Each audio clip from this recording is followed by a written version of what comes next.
Sairam, Brother Selva, and welcome. Sairam, dear brother. Welcome to Sai Teachings 100. Thank you. Special series, as you know, is dedicated to celebrating the 100th birthday of our beloved Bhagawan, Jesus Sai Baba.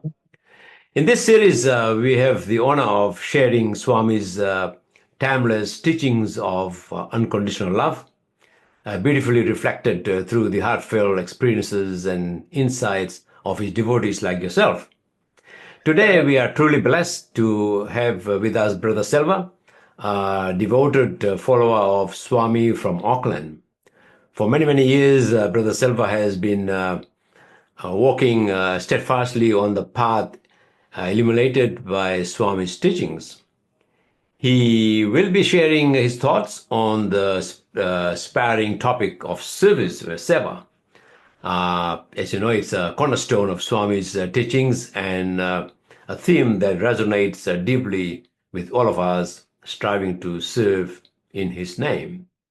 So, Brother Service, before we dive into the teachings or thoughts on service, would you tell us a little about yourself? Perhaps you could share a cherished memory of Swami, one that has profoundly touched your heart and strengthened your connection to his divine presence. We would love to hear from you, your story, brother.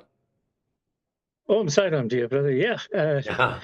My journey to Swami started in 1973 in Durban, South Africa.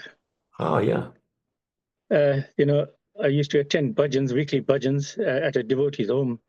And then that particular weekend, him and his family returned from India, from Prashanti. Uh-huh. And he brought with him packets of vibhuti, and he passed that around. And I tell you, the fragrance from that vibhuti, the unique fragrance, it was embedded in my mind all along, and strong, unique fragrance. Mm-hmm. And a few weeks or a month later or so, on a Sunday morning, I got up at home, and I got up to this fragrance in my room, and I'm looking everywhere. Where did this come from? It was someone in my room. I look everywhere, but to no avail. And as the saying goes, the rest was history. I held on to Swami's feet from then till this very day. That was my calling card. Oh, right on. Yeah. Yeah, thank you for sharing that, brother. And now let's dive into your topic of service. So what do you have to say on that? Okay, love, service. Let's say love and service goes together. You cannot do one without the other, and they cannot be separated. They are actually intertwined, and you cannot undertake one without the other. Selfless service is the hallmark or the cornerstone of the Sai organization. In Swami's words, the hands that serve are holier than the lips that pray. These words of Swami resonated with me and emphasized the importance of service. Every little help is an act of service. Service is an equalizer. The same God in you is in the person that you are serving. So the person you are serving is no different from you. There is no distinction with respect to caste, color, creed, or kind.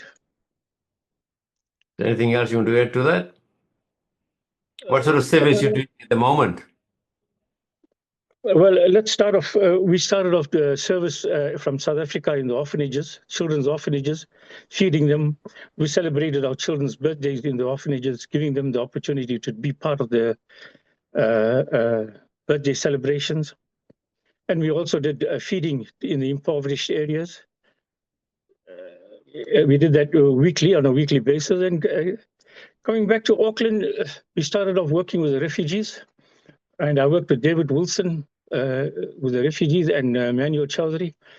We used to go and befriend them, acquaint them with the New Zealand way of life, taking them on weekly picnics, taking them to the places of worships, and making them feel at home in New Zealand. Are you still in contact with some of them? Unfortunately, that because of government policy that has stopped. A year or two back, we had a picnic with them at the place of refuge where they are housed, and thereafter that project was stopped for financial reasons, I think, from the government's point of view. All right. And then We did rest home singing. David Wilson used to play the guitar, and we had a group of people going to rest home singing, and we did that on a weekly basis. And presently, on an ongoing basis, we do a food bank, which serves between 25 to 40 Sai food parcels monthly. And the recipients are Auckland Budget Services, destitute families, and sometimes we get the odd requests from Citizens Advice Bureau. And also during the floods, we supplied food parcels to the victims, flood victims. There's the tree planting initiative that's going on. That's part of the Sai 100 initiative. Approximately 4,000. You got some good projects, Sai. Yeah, I think this is ongoing, and we keep working at it. We're trying to do better each time, and we're working towards it at the moment. Yeah. Okay, thank you, Brother Selva, for your profound insights and sharing your journey of devotion and service. Thank you very much, Sairam. Sairam, you're welcome, brother. Take care. Have a nice day. Okay, good. Sairam.